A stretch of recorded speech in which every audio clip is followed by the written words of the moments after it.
Em 1977, depois de ler um estudo sobre a existência de um Ministério do Futuro na Suécia, em que se estudavam eventos possíveis do futuro e os caminhos que a humanidade poderia seguir, eu escrevi um livro intitulado O Estado de Direito e o Direito do Estado.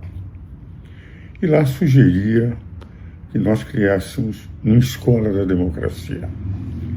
E é isso que eu trago aos meus seguidores hoje, para uma reflexão feita nesse livro intitulado O Estado de Direito e o Direito do Estado. Para ser advogado, eu sou obrigado a fazer 5 anos. E ainda um exame de ordem para verificar se tenho ou não tenho habilidade de exercer aquela profissão. É uma profissão limitada de defesa de pessoas. Um médico, para cuidar do corpo de uma pessoa, é obrigado a fazer uma faculdade e tem que ainda fazer uma residência posterior para que possa, enfim, exercer bem sua profissão. Hoje, a maior parte dos CEOs das empresas, das grandes empresas necessariamente, tem essa habilidade de terem feito cursos de administração da empresa, para dirigir uma empresa de prestação de serviços, uma empresa automobilística, uma empresa de turismo, enfim, para questões limitadas no exercício de uma determinada profissão. Para presidir um país ou ser primeiro-ministro, nós não temos escolas. Vale dizer, um cidadão que nunca fez um curso pode vir a ser eleito.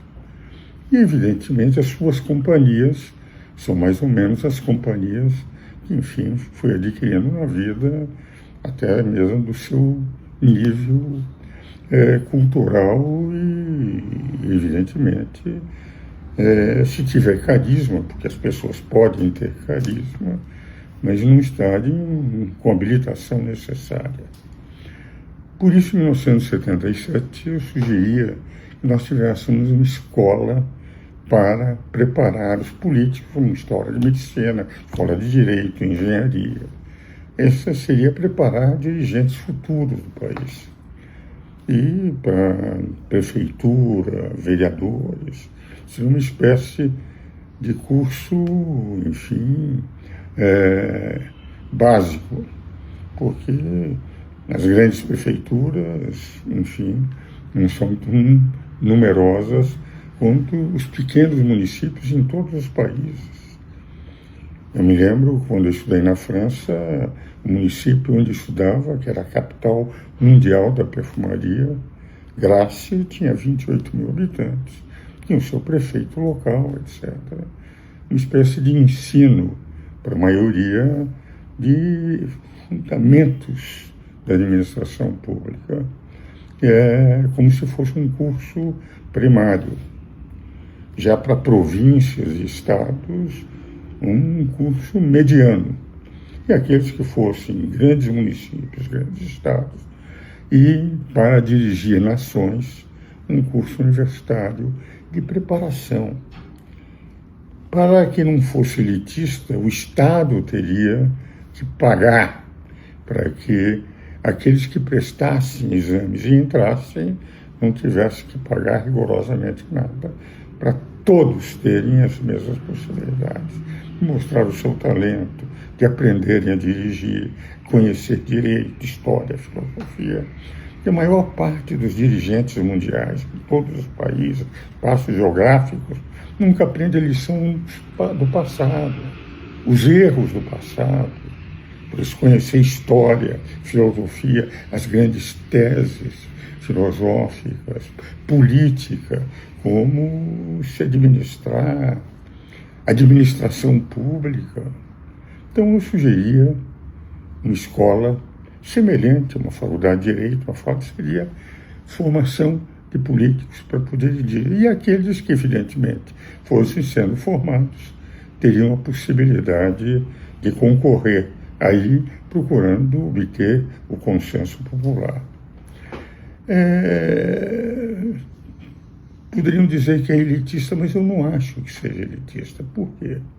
Se para ser advogado cuidar de uma parte limitada do exercício de cidadania, eu sou obrigado a fazer 5 anos e prestar exame de ordem.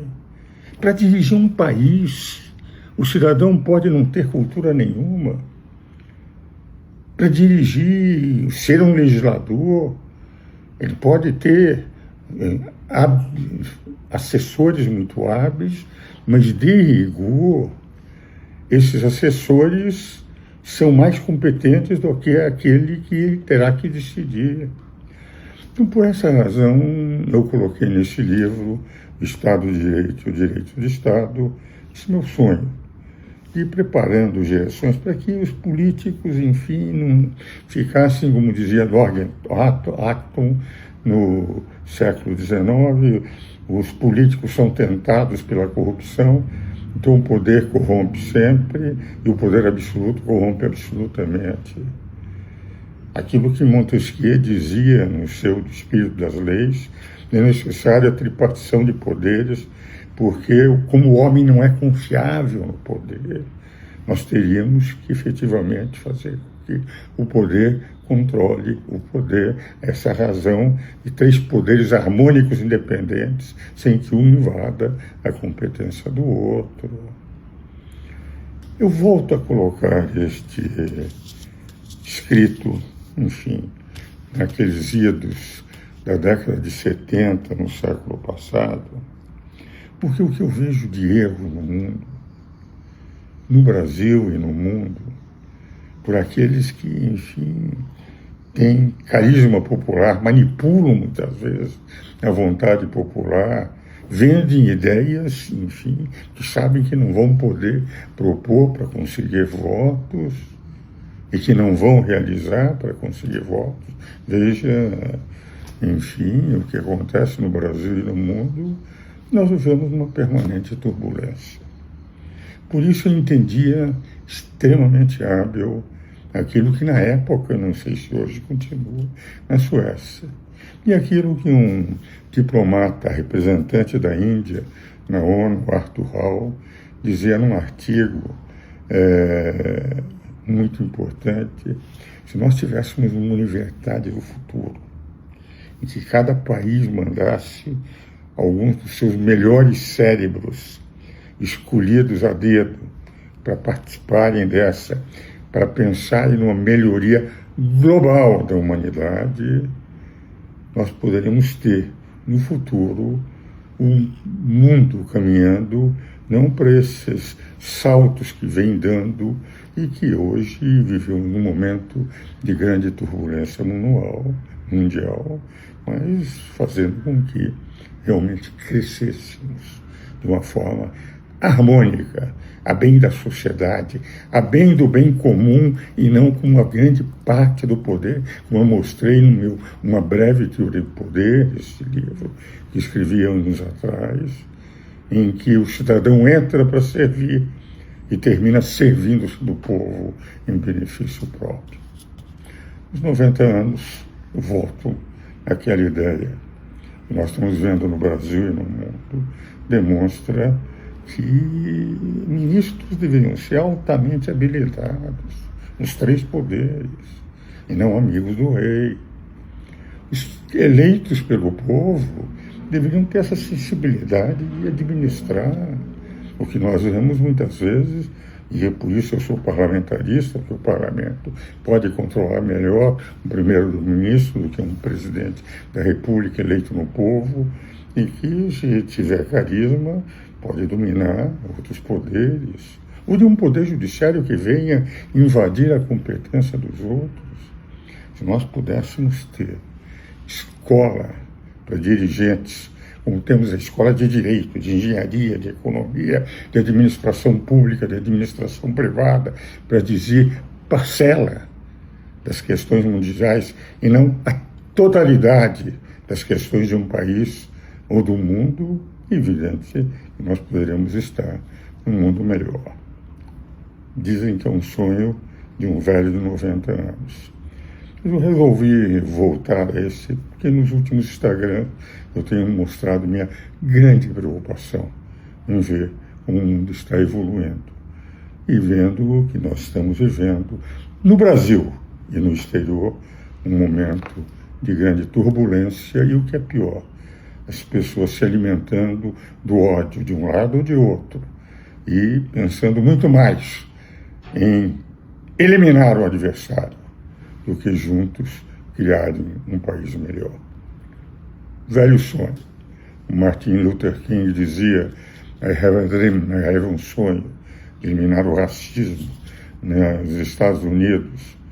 E como Thomas Merton, aquele livro Sementes da Destruição, mostrava como negros e brancos nos Estados Unidos poderiam fazer uma potência extraordinária se pensassem em valores maiores do que um certo preconceito que um tem em relação aos outros. Nós poderíamos viver num mundo melhor.